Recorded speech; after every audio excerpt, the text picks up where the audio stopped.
ಕಣ್ಣು ಹಾಯಿಸಿದಷ್ಟು ಎತ್ತರ, ದೃಷ್ಟಿ ನೆಟ್ಟಷ್ಟು ದೂರಕ್ಕೆ ಕಾಣಿಸ್ತಿರೋ ಬೃಹತ್ ಬ್ರಿಡ್ಜ್. ಕಾಶ್ಮೀರ ಕಣಿವೆಯಲ್ಲಿ ದೇಶದ ರೈಲ್ವೆ ವಿಸ್ಮಯ. ವಿಶ್ವದಲ್ಲೇ ಅತಿ ದೊಡ್ಡ ಬ್ರಿಡ್ಜ್ ಉದ್ಘಾಟಿಸಿದ ಪ್ರಧಾನಿ ಮೋದಿ. ಎಸ್ ವೀಕ್ಷಕರೇ, ಕಣಿವೆ ನಾಡಲ್ಲಿ ಇದೀಗ ರಸ್ತೆ ಸಾರಿಗೆ ಸಂಪರ್ಕ ಕ್ಷೇತ್ರದಲ್ಲಿ ಕ್ರಾಂತಿಯೇ ಆಗ್ತಿದೆ. ಸದ್ಯ ಜಮ್ಮು ಮತ್ತು ಕಾಶ್ಮೀರ ಕಣಿವೆಯಲ್ಲಿ ಹರಿದು ಹೋಗೋ ಚೆನಾಬ್ ನದಿಗೆ ಅಡ್ಡಲಾಗಿ ಕಟ್ಟಿರೋ ಈ ಬ್ರಿಡ್ಜ್ ವಿಶ್ವವೇ ಬೆರಗುಗಣ್ಣಿನಿಂದ ನೋಡುವಂತೆ ಮಾಡಿದೆ. ಇದು ಕಾಶ್ಮೀರ ಕಣಿವೆಯಲ್ಲಿ ದೇಶದ ರೈಲ್ವೆ ವಿಸ್ಮಯ ಅಂತಲೇ ಹೇಳಲಾಗ್ತಿದೆ. ಅಂದಹಾಗೆ ಆರ್ಟಿಕಲ್ 370 ತೆರವಾದ ನಂತರ ಕಣಿವೆ ನಾಡಿನಲ್ಲಿ ಅಭಿವೃದ್ಧಿ ಪರ್ವವೇ ನಡೀತಿದೆ. ಪ್ರಧಾನಿ ಮೋದಿ ಈಗಾಗಲೇ ಸಾವಿರಾರು ಕೋಟಿ ಅನುದಾನದ ಮೂಲಕ ಹೊಸ ಮನ್ವಂತರಕ್ಕೆ ಮುನ್ನುಡಿ ಬರೆದಿದ್ದಾರೆ. ಅಚ್ಚುಕಟ್ಟು ರಸ್ತೆ, ಶಾಲೆ, ಸೇತುವೆ ಒಂದಾ ಎರಡ? ಜಮ್ಮು ಕಾಶ್ಮೀರದ ಚಿತ್ರಣ ಇದೀಗ ಮೊದಲಿನಂತಿಲ್ಲ. ಇದೀಗ ಕಳೆದ 3-4 ವರ್ಷಗಳಿಂದ ನಡೆಯುತ್ತಿದ್ದ ಮತ್ತೊಂದು ಕಾಮಗಾರಿ ಸಂಪೂರ್ಣಗೊಂಡು ಚೆನಾಬ್ ಸೇತುವೆ ಈಗ ಲೋಕಾರ್ಪಣೆಯಾಗಿದೆ. ಚೆನಾಬ್ ರೈಲು ಸೇತುವೆ ವಿಶ್ವದ ಅತಿ ಎತ್ತರದ ರೈಲು ಸೇತುವೆ. ರಿಯಾಸಿ ಜಿಲ್ಲೆಯ ಚೆನಾಬ್ ನದಿಯ ಮೇಲೆ ಭಾರತೀಯ ರೈಲ್ವೆಯ ಉಧಂಪುರ, ಶ್ರೀನಗರ, ಬಾರಾಮುಲ್ಲಾ ರೈಲ್ವೆ ಲಿಂಕ್ ಯೋಜನೆಯ ಭಾಗವಾಗಿದೆ.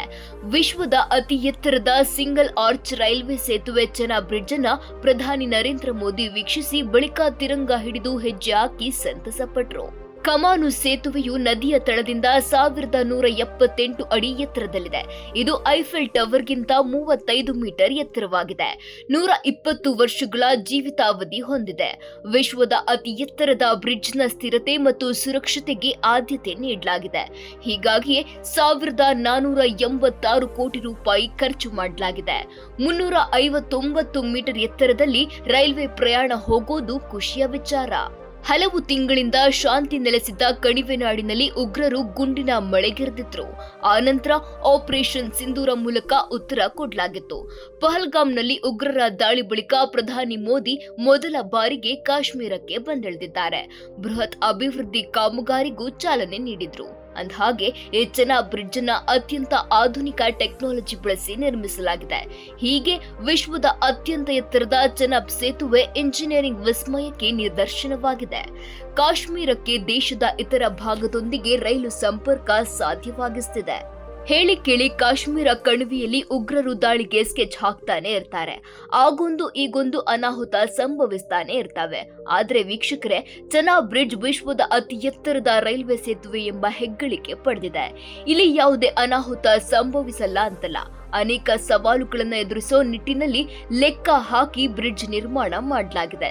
ಸ್ಫೋಟಕ ಮತ್ತು ಇನ್ನಿತರ ವಸ್ತುಗಳಿಂದ ಹಾನಿಯಾಗದಂತೆ ಟೆಕ್ನಾಲಜಿ ಅಳವಡಿಸಲಾಗಿದೆ. ಇಲ್ಲಿ ಉಗ್ರರ ದಾಳಿಗೂ ಇದು ಜಗ್ಗದಂತ ತಂತ್ರಜ್ಞಾನ ರೂಪಿಸಲಾಗಿದೆ ಅನ್ನೋದು ಇಂಟ್ರೆಸ್ಟಿಂಗ್ ಸಂಗತಿ. ಗುಮ್ಮಟದ ಆಕಾರದಲ್ಲಿ ಕಮಾನು ನಿರ್ಮಿಸಿ ಅದರ ಮೇಲೆ ಬ್ರಿಡ್ಜ್ ನಿರ್ಮಾಣ ಕಾಣಿಸುತ್ತೆ. ಒಂದಲ್ಲ ಎರಡಲ್ಲ, ಬರೋಬ್ಬರಿ 24,000 ಟನ್ಗೂ ಅಧಿಕ ಸ್ಟೀಲ್ ಬಳಕೆಯಾಗಿದೆ. ಇನ್ನು ಇಲ್ಲಿ ಸ್ಫೋಟ ನಿರೋಧಕ ಸ್ಟೀಲ್ನಿಂದ ನಿರ್ಮಿಸಲಾಗಿದೆ. ಹೀಗಾಗಿ ಉಗ್ರರ ದಾಳಿಯನ್ನು ತಡೆದುಕೊಳ್ಳಲಿದೆ. ಸೇತುವೆ ಮತ್ತು ರೈಲ್ವೆ ಪ್ರಯಾಣಿಕರ ರಕ್ಷಣೆಗಾಗಿ ಏರಿಯಲ್ ರಿಂಗ್ ತಂತ್ರಜ್ಞಾನವಿದೆ. ಇನ್ನು ಆನ್ಲೈನ್ ನಿರ್ವಹಣೆ ಹಾಗೂ ಅಲರ್ಟ್ ಸಿಸ್ಟಮ್ ಗಮನ ಸೆಳೆದಿವೆ. ಸಾಮಾನ್ಯವಾಗಿ ಎತ್ತರ ಪ್ರದೇಶದಲ್ಲಿ ಗಾಳಿ ಅಬ್ಬರ ಜೋರಾಗಿರುತ್ತೆ. ಚೆನಾಬ್ ಸೇತುವೆಯನ್ನ ಪ್ರತಿ ಗಂಟೆಗೆ 260 ವೇಗದ ಗಾಳಿ ಎದುರಿಸೋ ಸಾಮರ್ಥ್ಯದಲ್ಲಿ ನಿರ್ಮಿಸಲಾಗಿದೆ. ತೀವ್ರ ತಾಪಮಾನ, ಭೂಕಂಪ ಪರಿಣಾಮ ಎದುರಿಸಲಿದೆ. ಹಾಗೆಯೇ ನೀರಿನ ಮಟ್ಟದ ಏರಿಳಿತವು ಯಾವುದೇ ಎಫೆಕ್ಟ್ ಆಗದಂತೆ ರೂಪಿಸಲಾಗಿದೆ. ನೀರಿನ ಅಬ್ಬರದಿಂದ ಅಲೆಗಳ ಕಂಪನವಾದ್ರೂ ಯಾವುದೇ ಪರಿಣಾಮ ಸೇತುವೆ ಮೇಲೆ ಆಗಲ್ಲ. ವೀಕ್ಷಕರೇ, ನೀವು ಚೆನಾಬ್ ಬ್ರಿಡ್ಜ್ ಬಗ್ಗೆ ತಿಳಿದುಕೊಳ್ಳಲೇಬೇಕಾದ ಕೆಲ ಇಂಟ್ರೆಸ್ಟಿಂಗ್ ಸಂಗತಿಗಳಿವೆ. ಅದರಲ್ಲಿ ಮೊದಲನೆಯದಾಗಿ ಇದು ಭಾರತದ ಸಿವಿಲ್ ಇಂಜಿನಿಯರಿಂಗ್ ತಂತ್ರಜ್ಞಾನದ ಹೊಸ ಆವಿಷ್ಕಾರವಾಗಿದೆ. ಈ ರಚನೆಯ ಪ್ರತಿಯೊಂದು ಬದಿಯು ಫುಟ್ಬಾಲ್ ಮೈದಾನದ ಸುಮಾರು 1/4 ಭಾಗದಷ್ಟು ಗಾತ್ರ ಹೊಂದಿದೆ. ಚೆನಾಬ್ ರೈಲು ಬ್ರಿಡ್ಜ್ ನಿರ್ಮಾಣದಲ್ಲಿ ಒಟ್ಟು 30,000 ಮೆಟ್ರಿಕ್ ಟನ್ ಉಕ್ಕನ್ನ ಬಳಸಲಾಗಿದೆ. ಇದು ಒಟ್ಟು 35,000 ಕೋಟಿ ರೂಪಾಯಿಗಳ ಯೋಜನೆ. ಎಂಥ ಪ್ರತಿಕೂಲ ತಾಪಮಾನ, ಭೂಕಂಪನ ಪರಿಣಾಮ ತಡೆಯೋ ತಂತ್ರಜ್ಞಾನ ಬಳಸಿ ನಿರ್ಮಿಸಲಾಗಿದೆ. ಇನ್ನೊಂದು ವಿಷಯ ಅಂದ್ರೆ, ಚೆನಾಬ್ ಸೇತುವೆಯು ಜಮ್ಮುವಿನ ರಿಯಾಸಿ ಜಿಲ್ಲೆಯ ಬಕ್ಕಲ್ ಮತ್ತು ಕೌರಿ ನಡುವೆ ಹಾದು ಹೋಗುತ್ತೆ. ಕತ್ರಾವನ್ನ ಬನಿಹಾಲ್ಗೆ ಸಂಪರ್ಕಿಸುತ್ತೆ. ಇದು ಉಧಂಪುರ, ಶ್ರೀನಗರ, ಬಾರಾಮುಲ್ಲಾ ರೈಲ್ವೆ ಲಿಂಕ್ನ ಭಾಗ. ಜಮ್ಮು ಮತ್ತು ಕಾಶ್ಮೀರದಲ್ಲಿ ಸಂಪರ್ಕ ಹೆಚ್ಚಿಸೋ ಗುರಿ ಹೊಂದಿದೆ.